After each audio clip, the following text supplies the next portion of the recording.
अब खबर यूपी के बाद हम करते हैं, जहां पूर्व मंत्री याकूब कुरैशी के घर के फैक्ट्री पर कुर्की की बड़ी कार्रवाई चल रही है। हाईकोर्ट के आदेश पर पुलिस ने बुधवार को मेरठ में कुरैशी के घर को कुर्क करने की कार्रवाई की।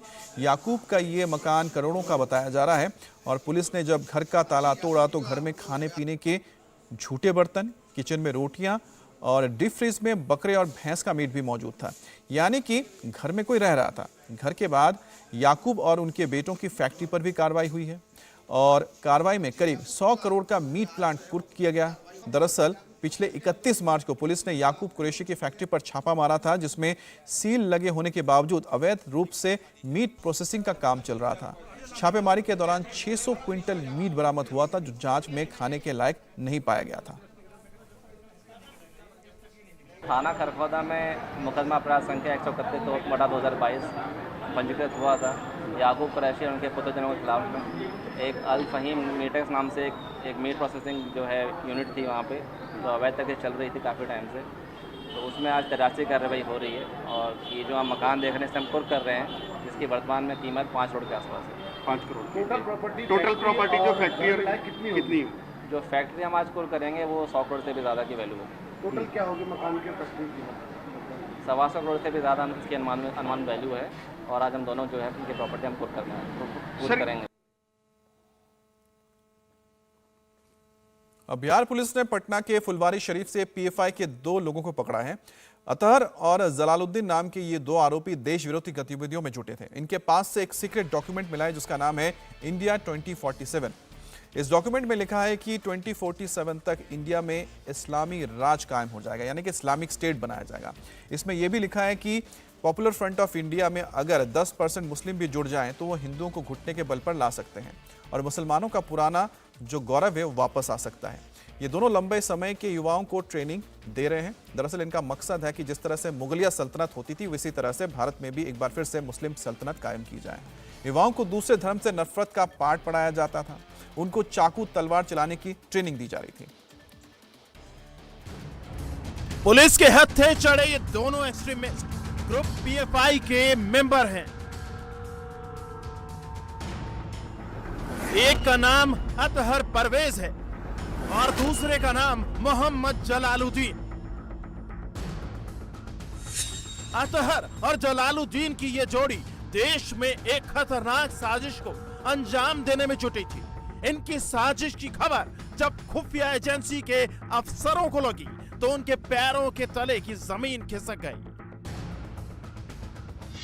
इनके इरादे इतने खतरनाक हैं जिन्हें सुनकर हर कोई हैरान है।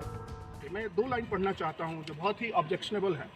इनका जो ये इंडिया विजन 2047 है, towards rule of Islam in India, internal document not for circulation. ये बांटने के लिए नहीं है, ये लोग गुप्त रूप से इसको करते हैं। इसमें जो लाइन मैं पढ़ रहा हूँ, हम लोग को मिलेगा सर ये बढ़िया ना भाई। Popular front of India is confident that even if 10% of the total Muslim population rally behind it, अगर पूरी मुस्लिम जनसंख्या का 10% भी पीएफआई के साथ आ जाता है, PFI would subjugate the coward majority community. उसके बाद पीएफआई जो बहुसंख्यक कमज़ोर और डरपोक समुदाय है उसको उनके घुटने पे लाएगी and bring back the glory, और इनको इस्लाम में दाखिल कराए। तो ये किसी भी धर्म के बहुत ही अगेंस्ट है। इसकी जितनी भी भर्त्सना एक सामान्य व्यक्ति करे वो बहुत ही कम है। सुना आपने अतहर और जलालुद्दीन की ये जोड़ी कितने खतरनाक मुहिम में जुटी थी। ये दोनों 2047 तक भारत को इस्लामिक राष्ट्र बनाने की हसरत पाले हुए थे। दोनों लंबे समय से देश विरोधी गतिविधियों में शामिल थे। ये दोनों हजारों युवाओं का ब्रेन वॉश करने में जुटे थे। ये युवाओं को मार्शल आर्ट और हथियार चलाने की ट्रेनिंग दे रहे थे। युवाओं को दूसरे धर्मों के लिए नफरत की सीख दे रहे थे। पिछले 2 सालों से ये पीएफआई और एसडीपीआई के नाम पर बहुत सारे लोगों को ट्रेंड कर रहे थे। बाहर के जो चरमपंथी एलिमेंट से उनको यहाँ आश्रय दे रहे थे, उनको ये कम्युनिकेट कर रहे थे। और 6 और 7 तारीख को, 6 और 7 जुलाई को यहाँ पर मार्शल आर्ट के नाम पर स्थानीय लोगों को बिहार के चरमपंथी तत्वों द्वारा तलवार, चाकू चलाने, दूसरे संप्रदाय के प्रति उन्मादित करने, सांप्रदायिक विद्वेष पैदा करने का प्रयास किया गया था और इसका हमें सीसीटीवी फुटेज भी उपलब्ध है। अब जरा इस डॉक्यूमेंट को देखिए। अतहर परवेज और मोहम्मद जलालुद्दीन के पास ये मिला है। 8 पन्नों के इस डॉक्यूमेंट के सबसे ऊपर लिखा है इंडिया 2047। नीचे लिखा है towards rule of Islam in India. ये दस्तावेज अल्पसंख्यक युवाओं को बरगलाने का हथियार था।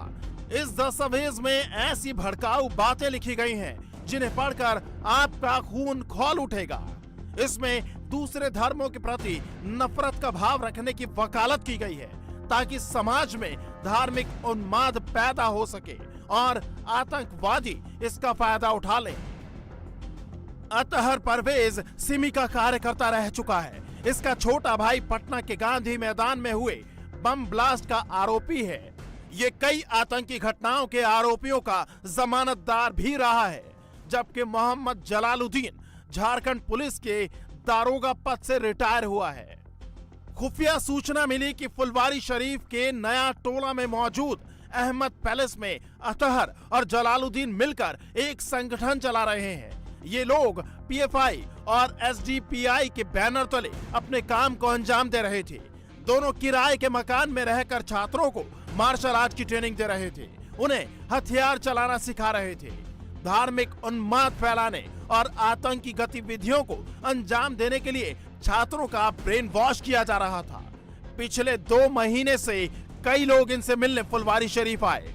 खुफिया एजेंसियों को तभी शक हुआ।